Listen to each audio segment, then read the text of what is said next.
Nigerians will now be charged an extra 100 naira from ATMs and can be charged up to 600 naira for transactions at malls, fueling stations, and other public spaces. This development follows an update from the Central Bank of Nigeria. Off-site ATMs located outside bank premises in places like shopping malls, fuel stations, and other public spaces will now attract an additional surcharge of up to 500 naira per transaction, bringing the total possible charge to 600 naira. This was announced by the CBN in a circular on the 10th of February 2025 and has taken effect from March 1, 2025. Under the new guidelines, withdrawals from a customer's own bank ATM will remain free. However, using another bank's ATM within a bank branch will now attract a 100 naira fee per withdrawal of 20,000 naira or less.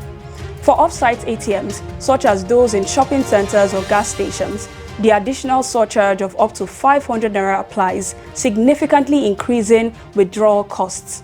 For international ATM withdrawals, charges will be based on cost recovery, meaning customers will bear the exact fee applied by the international acquirer. The CBN also clarified that withdrawing less than 20,000 naira from another bank's ATM will still attract a 100 naira charge. Speaking on the new policy, CBN Governor Olayemi Cardoso acknowledged that while the increase might seem like an additional financial burden, the decision is aimed at improving access to cash.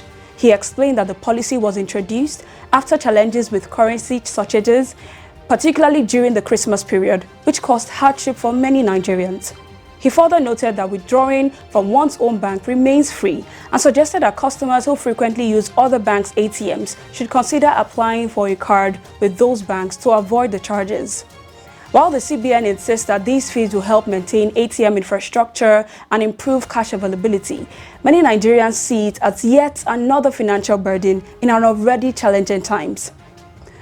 With the rising cost of transactions and banking services, how will these new charges impact everyday Nigerians, especially those who rely heavily on cash withdrawals? Will this push more people towards digital banking or simply make access to cash even more difficult? Let me know your thoughts on this topic. Don't forget to follow us on all our social media platforms at Fact News Africa and Fact News Hausa.